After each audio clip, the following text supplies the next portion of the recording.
Sige, Mal, pamigay mo muna yung ating mga copies. Nasa part 2 ngayon tayo ng ating pag-aaral patungkol sa ang pagka-espiritual ng Diyos. Ang Diyos ay Espiritu, malinaw sa John chapter 4. At ipinapakita nito, kung babalikan natin yung ating paksang pinag-aralan, yung ating lesson last week, binigyan ko kayo ng definition at ginamit ko ang dalawang theologian upang mas maging madaling maunawaan ang definition, what does it mean that God is Spirit, at muli aking sisitasin ng dalawang taong ito, kay Millard Erickson sa kanyang Christian Theology. Ang sabi niya ay, ang Diyos ay Espiritu, ibig sabihin, hindi siya binubuo ng material na bagay at wala siyang pisikal na kalikasan. Isang bunga ng pagka-spiritual ng Diyos ay hindi siya limitado ng mga hangganang dulot ng isang pisikal na katawan. Sinabi ni Wayne Grudem sa kanyang Systematic Theology, ang pagka-spiritual ng Diyos ay nangangahulugan na siya ay umiiral bilang isang nilalang na hindi binubuo ng anumang material, walang bahagi, sukat, hindi maaaring maunawaan ng ating pisikal na pandama at higit na dakila kaysa sa anumang uri ng pag-iral. So dapat nating maunawaan na ang Diyos, sa kanyang pagka-Diyos, wala siyang pisikal na kalikasan. Hindi siya binubuo ng anumang mga anyo na kung saan ay makikita natin sa kanyang mga nilikha. Ipinapakita nito na ang kaibahan ng manlilikha sa nilikha. By nature, God is Spirit. Sa kanyang kalikasan, siya ay Espiritu, siya ay spiritual, hindi nakikita. At ang kalikasan naman, sa kasalungat na kaparaanan, ito ay may pisikal na anyo, ito ay nakikita, maaaring maramdaman sa pamamagitan ng ating 5 senses. At noong nakaraang linggo, pinag-aralan natin na sa usapin ng pagsamba ay ang Diyos sa kaniyang pagiging Espiritu ay hindi tulad ng pagiging Espiritu ng ating kaluluwa o pagiging Espiritu ng mga anghel.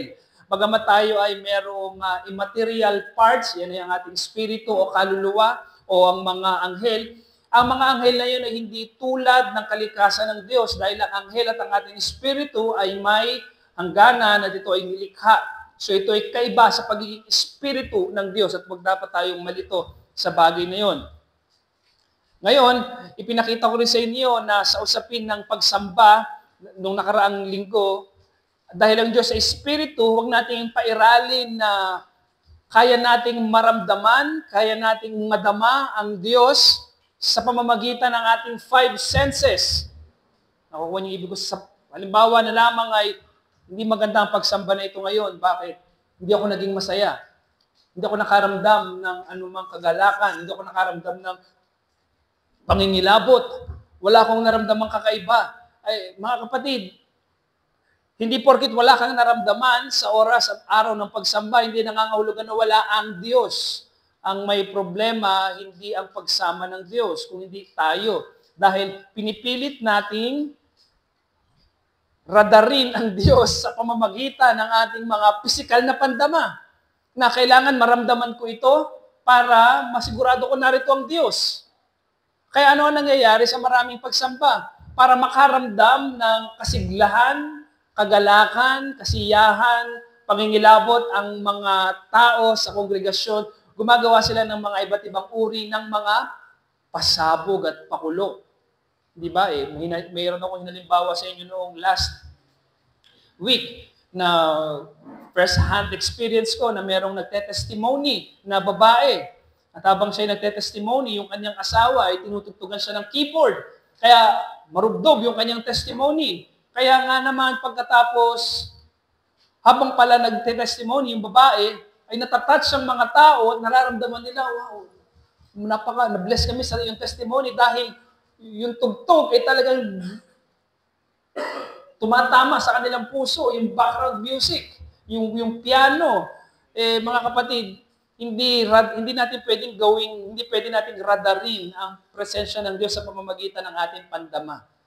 Katulad ngayon, kung mainit, nahihirapan kayo, parang nahihirapan kayo pagsamba, hindi nangangulugan na wala ang Diyos. Gumawa tayo ng paraan para yung init ay may bisa, no? Patayin ng ilaw. Gawin na natin aircon to next week. So, yun ang mas mainam. So minsan po, mga kapatid, ay kung merong matapat na pangangaral ng salita ng Diyos at merong sa pagsamba nakasentro ito kay Kristo, hindi mo kailangan gawing parameter ang iyong pakiramdam. Dahil ang Diyos ay Espiritu. Yan ang kahalagahan na ang katotohanan ay tatak sa atin ng Diyos ay Espiritu. Hindi natin siya pwedeng radarin sa pamamagitan ng ating mga pisikal na pandama. Tama po mga kapatid? So, kapag tayo sasamba at medyo parang ang bigat, baka may problema sa iyo kapatid. Baka meron kang problema sa araw ng pagsamba or sa iyong buhay parang sa pang-araw-araw na ginagawa mo, parang hindi mo nararamdaman ng Diyos, wag mong gawing parameter na kapag nakaramdam ka nito, pinagpala ka ng ganito, nariyan ng Diyos. Wag po. Isang katotohanan na tinuturo nito sa atin, dahil ang Diyos ay Espiritu, at nangako siya na siya isasama sa atin, panghawakan natin yun. May nararamdaman ka man o wala. Ngayon, dadako tayo ngayon sa ating paksa ngayon.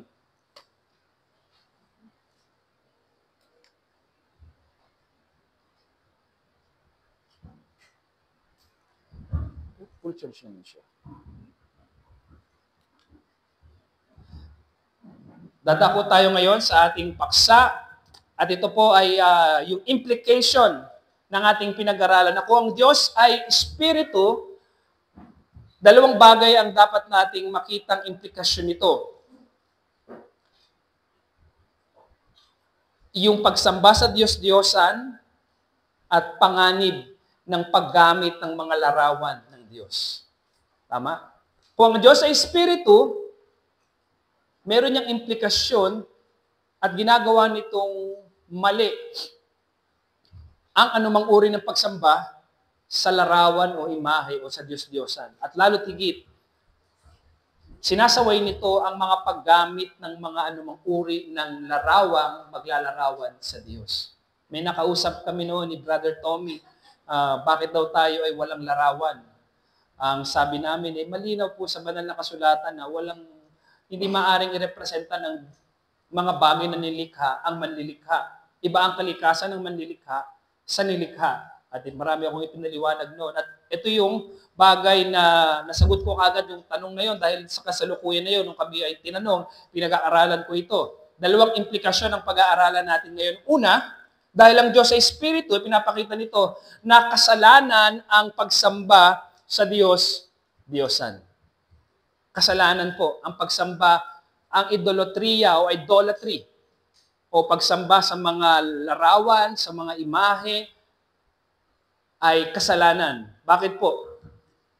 Yan ay pinapatunayan at sinasaway ng katotohanan ang Diyos ay dahil Espiritu. Una muna nating unawain ano ang ibig sabihin ng pagsamba sa Diyos-Diyosan o pagiging idolatrous. Ang idolatria, ito po ay pagsamba o isang pagpapakita ng debosyon sa isang larawan na itinuturing na ang larawan na yon ay Diyos. Isang imahe, isang larawan na nagkakaroon ka ng debosyon at pagsamba sa imahe o larawan na yon, ang tawag po doon ay idolatria. Dahil pinapalitan mo ang tunay na Diyos ng physical na bagay. Yun ang idolatria. Ang idolatrous worship o pagsamba sa Diyos-Diyosan, yan po ay naglilihis sa isang tao sa kapahayagan ng Diyos, sa kanyang salita. Ang taong sumasamba sa Diyos-Diyosan, ang totoo, hindi siya lalong nalalapit sa Diyos. Siya po ay nalilihis. Bakit po? Dahil sinasamba niya ang nilikha, hindi ang manlilikha. Napangalinaw po niyan sa Romans chapter 1. Kung natatandaan ninyo, nagkaroon tayo ng serye dito, sinabi doon, verse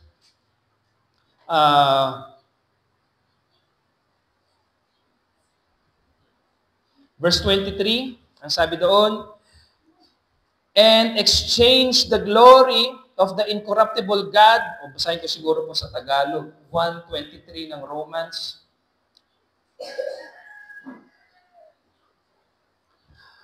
Ipinagpalit nila ang kaluwalhatian ng Diyos na hindi nasisira sa mga imaheng kahawig ng tao na nasisira at ng mga ibon ng mga hayop na may apat na paa at mga gumagapang. So, ipinagpalit ng tao. So, ayan po ang idolatria. Yan ay naglalayo sa Diyos. Hindi lamang ito ay tumutukoy sa pagsamba. Halimbawa, sumamba ka sa rebulto o sa isang pisikal na Diyos-Diyosan. Ito ay isang bagay na ikaw ay dinadala sa isang pandaraya na pinapaniwala mo ang iyong sarili na ito ay Diyos. Nanako kung ibig ko sabihin, ang sumasamba sa Diyos-Diyosan, sa rebulto, pinapaniwala niya ang kanyang sarili sa isang kamalian na ang aking sinasamba ay Diyos. Na kung titingnan mo, ang pagsamba sa Diyos-Diyosan, ito po ay malinaw na salungat sa pagpapakilala ng Diyos sa kanyang sarili. Ang Diyos at ang sinasambang rebulto, kapag tinignan natin, ay magkasalungat. Dahil nga ang Diyos ay Espiritu. Yan ang dapat nating tandaan. Kapag tayo ay may kausap, huwag kagad natin sabihin, kasalanan yung ginagawa mo. Huwag kagad naman natin buburagan ng ganoon. Ikaw na may, ipaliwanag muna natin. Ang Diyos ay Espiritu. Ipakita mo ang mga talata. Gamitin mo ito. Yung ating lesson noong nakaraang linggo, nariyan yung mga halimbawang talata na ipinakita ko sa inyo. Ang Diyos ay Espiritu. Ipaliwanag mo. Dahil hindi mo pwede kagad rebukein ang isang bagay hanggat hindi malinaw sa kanila na ito'y kasalanan. Ipaliwanag mo muna kung bakit. Dahil ang Diyos ay Espiritu. Ipaliwanag natin na ang Diyos bilang Espiritu ay hindi maaaring katawanin o i-represent ng anumang pisikal na anyo o larawan. Walang makakapag-represent ng kalikasan ng Diyos. Ang anumang pagtatangkang lumikha ng larawan o rebulto ng Diyos ay isang pagbabaluktot ng kanyang tunay na pagka-Diyos. So kapag gumawa ang isang tao ng isang larawan, ito daw ang Diyos, ito daw ang Panginoong Jesucristo, ito ay isang paglapastangan at pag-aalipusta sa Kanya dahil inilalarawan natin ang Diyos sa isang bagay na hindi totoo sa Kanya. Papayag ba kayo na ilarawan kayo bilang isang bulate? Hindi pwede. Wala kaming pagkakahawig ng bulate. Maaaring kami sa pisikal na aspeto, parehas kaming pisikal, pero sa kalikasan, magkaiba kami. Hindi ako papayag na i-represent. Hindi nga ako papayag na ang tao ay nanggaling sa unggoy. Kung titingnan po ninyo dito, ito ay kalapastanganan sa harapan ng Diyos. Ito ay kasalanan dahil ang larawan o isang anyo na ginawa sa kahoy o ginto o bato at ito'y sasabihin ito ang Diyos, ito'y nire-representa ng Diyos. Mga kapatid, hindi nito nire-representa ang Diyos dahil walang kalikasan ang Diyos na pisikal. At yung anyo na yon, walang ganung anyo ang Diyos. Nakakuha niyo ibig ko sabihin? Walang anyo ang Diyos na bato. Sinabi sa Isaiah chapter 46, pakibasa nga po, ito yung isang halimbawa ng kamalian ng pagsamba sa Diyos-Diyosan. Pakibasa po sa Isaiah 46 verses 5 to 9.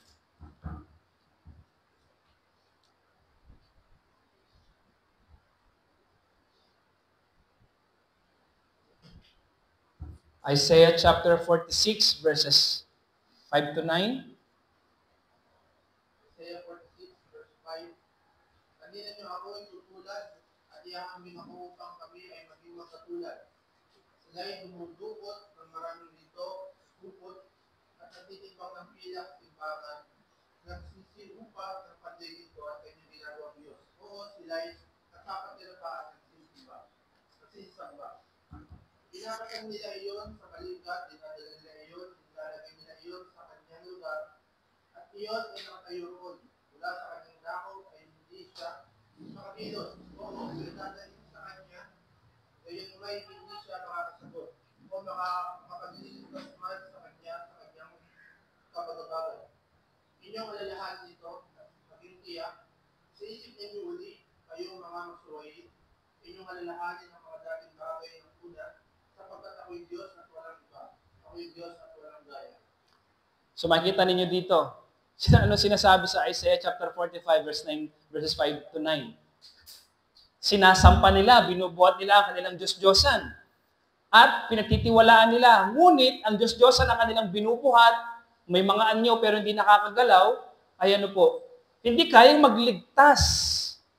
Hindi sila kayang iligtas ng kanilang mga Diyos-Diyosan. Ano ang challenge ng Panginoon sa bayan ng Israel? Balikan ninyo yung aking ginawa nung nakaraan. Kaya sinabi ng Panginoon, maliban sa akin ay walang Diyos dahil walang Diyos na nakagawa ng kanyang, walang Diyos-Diyosan na nakagawa ng kanyang ginawa sa nakalipas at mga gagawin pa niya sa hinaharap. Kaya pinapakita nito, yung pinaka-argumento ng ating talatang binasa ay hindi makakapagligtas ang mga Diyos-Diyosan ng Babylonia. Ang kanilang pinagtitiwalaan ng mga Diyos-Diyosan na binubuhat nila, na sinasamba nila, hindi sila kayang iligtas. Kaya dito pinapakita ng ating talata na huwag nating isipin na ganito ang ating tunay na Diyos. Dahil ang ating Diyos na buhay ay hindi maaaring maihambing, hindi maaaring maitulad sa isang larawan na inanyuan ng tao. Hindi siya maaaring ilarawan. Kaya ang ibinubungan ng idolatriya ay paglayo mula sa Diyos patungo sa kapahamakan. Ang pagsamba sa Diyos-Diyosan ay hindi naglalapit sa Diyos. Sa halip ito ay naglalayo. Dahil sinasamba nila ang isang bagay na hindi totoo sa Diyos, pinapaniwala nila ang kanilang sarili na ito ay Diyos, na napakalayo nito sa Diyos, hindi ito maaaring maging Diyos dahil ang kalikasan ng Diyos at ang kanilang sinasamba ay malaki ang pagkakaiba. Ngayon, ikalawa, yung panganib ng mga larawan. May panganib ang paggamit ng mga larawan. Tingnan ninyo sa ikalawang utos. Sinabi sa ikalawang utos, Exodus chapter 20, verses 4 to 6. Huwag kang gagawa para sa iyong sarili ng inukit na larawan o anumang kawangis ng anumang nasa langit sa itaas o nasa lupa sa ibaba o ng nasa tubig sa ilalim ng lupa. So, kita ninyo yung category? Langit, lupa, ano man ang nasa langit, ano mang uri ng anyo na nasa langit, bituin, mga hayop na lumilipad. Ano ang mga uri ng nabubuhay na bagay sa lupa, tao, hayop, sa ilalim ng tubig. So, ibig sabihin, huwag kayong gagawa ng anumang anyo na mula sa anyo ng nasa langit, lupa, o tubig. Huwag yun, dahil yun ay hindi Diyos. So, malinaw na sa ikalawang utos, sinasabi dito na anumang bagay na kaanyo, pakinggan nyo kaanyo ng nasa langit, nasa lupa, nasa ilalim ng tubig, hindi dapat sambahin. Hindi dapat gawin na ito yung Diyos, ito yung aking paraan. Alam niyo, marami nagsasabi na kapag gumagamit daw sila ng larawan ni Jesus, yun daw crucifix, yung krusipiho, at saka yun daw pong larawan o rebulto, mas nakapag-focus daw sila sa pagsamba. Again, napakarami kong gustong sabihin sa mga ganong klase ng argumento o paniniwala. Pero dapat maunawaan natin na hindi natin dapat sundin ang ating pakiramdam dahil malinaw sa Exodus chapter 4 verse to 5, ang utos ay hindi lamang nagbabawal sa ilang uri ng larawan, kundi ganap na nagbabawal sa anumang anyo o visual na representasyon ng Diyos para sa pagsamba. So, ang problema sa marami ngayon, kaya sila nahihirapang sumamba sa Panginoon, dahil hindi nila alam ang salita ng Diyos. Ganun lang kasimple. Hindi nila alam ang salita ng Diyos. Ang taong hindi walang alam sa salita ng Diyos, walang salita ng Diyos sa kanyang puso, hindi nagbabasa ng salita ng Diyos, talagang magkakaroon sa kanya ng kahirapang sambahin ng Diyos dahil kahit hindi mo siya nakita, kahit ang Diyos ay Espiritu, pero dahil siya ay nagpapahayag ng kanyang sarili sa kanyang salita, magagawa mo siyang kilalanin at sambahin.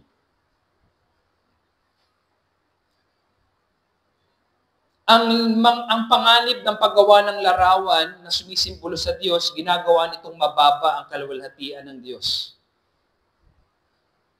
Na ang Diyos mo ba'y gawa sa rebulto? Hindi tayo naiiba niya. Kapag tayo gumawa niyan, hindi tayo naiiba sa ibang mga relihiyon na sumasamba sa mga hayop, tao, kalahati ibon, kalahati elepante, kalahati tao na kulay violet na may 6 na kamay, yan ang kanilang mga Diyos-Diyosan. Ang paggamit ng larawan na sumisimbolo sa Diyos, ang totoo nito, ito ay mapanganib dahil ito ay nagliligaw sa mga tao. Inililigaw nito ang tao. Inililigaw nito palayo sa Diyos. Walang anumang larawan ang tunay na makakapaglarawan sa banal na Diyos. Wala. Anumang pisikal na ilarawan ang Diyos, ito ay magiging pagbaluktot sa katotohanan ng kanyang kadakilaan bilang Diyos. Kung titignan niyo po dito mga kapatid, the more na ang tao ay sumasamba sa isang rebulto, sa isang imahe, the more na nagiging mangmang siya sa tunay na Diyos. The more na inilalayo siya nito sa Diyos. Sinabi ng Shorter Catechism, question 54, ano ang ipinagbabawal sa ikalawang utos? Sagot, ipinagbabawal ng ikalawang utos ang pagsamba sa Diyos sa pamamagitan ng mga larawan o sa anumang paraan, hindi itinalaga sa kanyang salita. So, dahil ito hindi tinalaga ng Diyos, hindi ito dapat sambahin. Ang tao ang nagtalaga na sambahin ang rebulto, hindi ang Diyos. Ngayon, gusto ko magbigay sa inyo ng 2 implikasyon pa sa ating pinag-aaralan na ito. Una, ang mga larawan ay hindi nakakarangal sa Diyos. Ang mga larawan na hindi nakakarangal sa Diyos, hindi ito nagbibigay ng karangalan o kaluwalhatian sa Diyos. Akala ng iba kapag naalala ko ang isang documentary na ipinakita niya lahat yung mga images ni Christ mula sa tortilla, doon sa lumot, sa gilid ng CR, sa puno ng saging, sa isang talyer, sa isang shop, na kung saan ay matapos may mangyaring aksidente na mayroong isang acid, liquid, na natapos sa sahig at nang ito'y nilinis, naguhugis mukha ni Kristo. At dito sa Pilipinas ay merong kung saan alam mo makikita yung imahe at kapag nakita nila yung imahe na kamukha ni Kristo, ano gagawin nila? Sasambahin nila ito. Ang ganong gawain ay hindi nagbibigay ng karangalan sa Panginoon. Yan ang malinaw. Ang mga larawan ng mga nilikha gaya ng araw, buwan, mga hayop at tao ay lubos na naiiba sa manlilikha. Kaya hindi dapat natin gamitin ang mga ito para sabihin natin, para makapag-focus ako sa aking pagsamba, kailangan merong image. Hindi po. Ang mga image na yon na gagamitin natin ay salungat sa kalikasan ng Diyos. Kaya anumang pagtatangka na ipakita ang Diyos sa isang nakikitang anyo, ay nagpapababa sa kanyang kadakilaan. Hindi nakakatulong, sa halip ay ibinababa nito ang Diyos. Halimbawa, yung ginintuang guya sa Exodus chapter 32. Sa Exodus chapter 32, gumawa doon ng rebulto, nagkaroon ng request, yung nag-revolt ang mga tao doon at sabi, ang tagal ni Moses sa itaas. Pinabayaan niya na tayo, gumawa sila ng guya. Ang totoo, yung guya na yon ay kinikilala nila bilang si Yahweh. It represent Yahweh. At tingnan ninyo, nire-represent ba ng guya na yon si Yahweh? Hindi kayang i-representa ang anumang katangian ng Diyos ng guya na yon. Kaya dito makikita natin na ang paggawa ng anumang representasyon mula sa Diyos, representasyon mula sa nilikha para ipakita na ito ay Diyos, ito ay kalapastanganan sa harapan ng Diyos. Ito ay binababa natin ang Diyos sa ating level na hindi natin dapat gawin. Ito hindi nagbibigay ng karangalan sa harapan ng Diyos. Sapagkat kapag inilarawan, nang gumawa sila ng guya at inilalarawan na ito daw ang Diyos, yung mahalagang aspeto ng personal na kalikasan ng Diyos at kanyang katangian ay hindi nare-representa. Tandaan ninyo, ang Diyos is simple. Ano ibig sabihin noon? Ang Diyos ay hindi binubuo ng kanyang mga kalikasan. Ang Diyos ay hindi isang kompositong nilalang na binubuo ng mga iba't ibang bagay. Kasi, kaya kung gagawa tayo ng rebulto, yun ang problema sa marami dahil hindi nila ito nauunawaan. Gagawin nila, magpapatuloy sila sa pagsamba, sa ganitong uri ng pagsamba sa rebulto dahil hindi nila naunawaan na ang Diyos ay hindi binubuo ng anumang sangkap, hindi siya kompositong nilalang at wala siyang physical na anyo. Halimbawa na lamang din yung crucifix. Alam niyo po yung crucifix na hanggang ngayon ay ito yung niluluhuran ng maraming tao. Sino yung nasa crucifix? Si Kristo. Yan ang sinasabi nila. Unang-una, hindi ganoon ang itsura ni Kristo. Pero patuloy nilang sinasamba yung Kristong nakapako. Kung titingnan natin, nasa na ba si Kristo? Nakapako pa rin ba siya? So ano sinasamba natin? Ano sinasamba nila? Ang sinasamba nila ay minsan nang nangyari yung tapos na. So sila ay naililigaw, sila ay nailalayo sa tunay na kadakilaan ni Kristo. Ang sinasamba nila ay yung kahinaan ni Kristo na natapos na.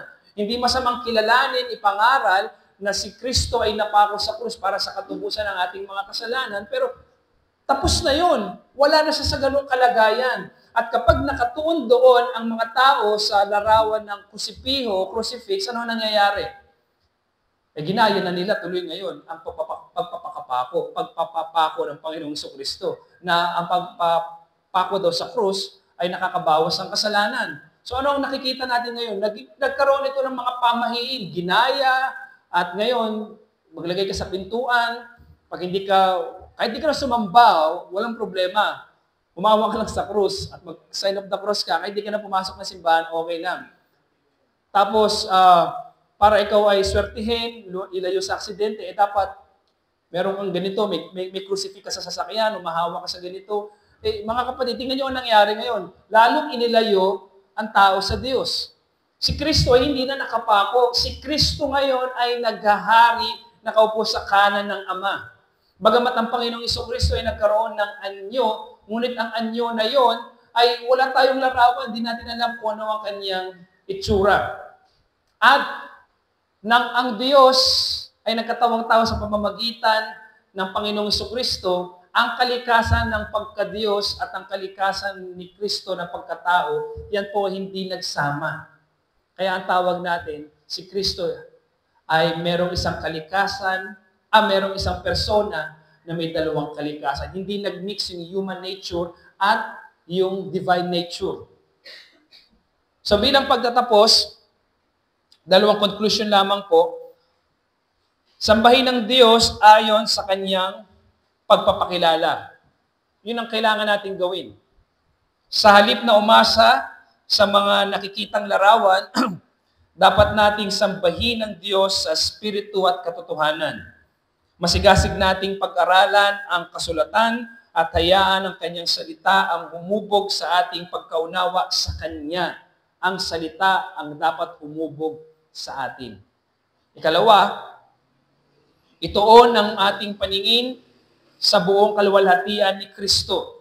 Hindi tayo magiging mangmang sa kadakilaan ni Kristo sapagkat meron tayong ganap at lubos na ganap at kumpletong kapahayagan ng Panginoong Jesucristo sa kanyang salita. At hindi tayo magiging mangmang sa katotohanan na ito. Kaya dapat nating yakapin ang buong paglalarawan kay Kristo ayon sa Biblia upang masabi natin sa ating sarili, kahit hindi ko siya nakita, siya yung iniibig ko. Bagamat siya hindi ko nakita ngayon, siya sinasampalatayanan ko. Dahil hinuhubog ako ng salita ng Diyos.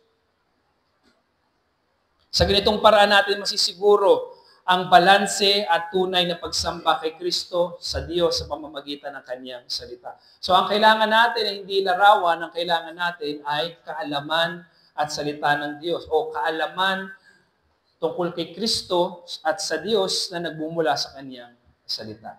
So any thoughts or questions sa ating pong pinag-aralan?